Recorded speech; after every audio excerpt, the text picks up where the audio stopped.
কোনো দেশের সরকার বিদেশিদের মাছ ধরতে নিষেধ করে। এই ভাই কোন একটা বিশেষ দেশের নাম নিয়েছে, সৌদি আরব নয়, অন্য কোনো দেশের, কিন্তু আমি দরকার নেই নাম নেওয়ার, সেই জন্য নাম নেই।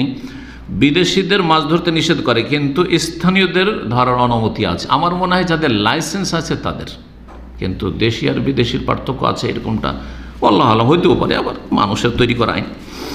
তারপরেও যদি কেউ মাছ শিকার করে তাহলে তার মাছ থেকে উপার্জিত রুজি কি হালাল হবে? সরকারের আইন অমান্য করা গুনহার কাজ। সরকারের আইন অমান্য করা গুনহার কাজ, যদি সেই আইনটি সরাসরি ইসলামের সাথে সাংঘর্ষিক না হয়। ওদের দেশ, ওদের দেশের সাগর, ওদের দেশের নদী, বলছেন না এইখানকার লোকেরা, লোকাল লোকেরা এখান থেকে ধরে খাবে। আপনি বিদেশ থেকে যে চাকরিতে ওই চাকরিতে সীমিত থাকেন, আইন তৈরি করেছে। এখন সরকারের আনুগত্য করা ফরজ, বোঝা গেছে। কিন্তু যদি কেউ আনুগত্য না করে তাহলে তার রুজি হারাম হয়ে যাবে, এটা বলতে পারবো না।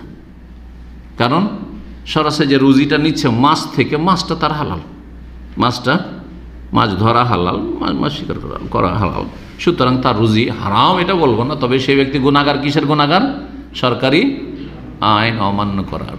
ঠিক ওই রকম ফুটপাতে কেউ বিক্রি করে নিল, ধরেন এখানে কি নিষেধ নাই, কিন্তু আতর বিক্রি করে নিল, তাহলে যদি এই মাছ ধরা হারাম, মাছের রুজি হারাম হয়ে যায়, তাহলে তো আতর বিক্রি করে ওই রুজি হারাম হয়ে যাবে, বোঝা গেছে। কিন্তু সে নাজায়েজ কাজ করছে এবং সে গুনার কাজ করছে, আর তারপরে সে রিস্কি, ঝুঁকিপূর্ণ কাজ করছে। নিজের রুজিকে হয়তো নিজে আঘাত করবে, এমন সময় ধরা খেয়ে যাবে। থাকলে যদি বৈধ কাজ করতো তো তার রুজিতে আল্লাহ কত বরকত দিত, আরও 10 বছর চাকরি করতো। কিন্তু সে এমন এক্সিট লেগে গেল যার জীবনেও ঢুকতে পারবেন না। এরকম হচ্ছে না?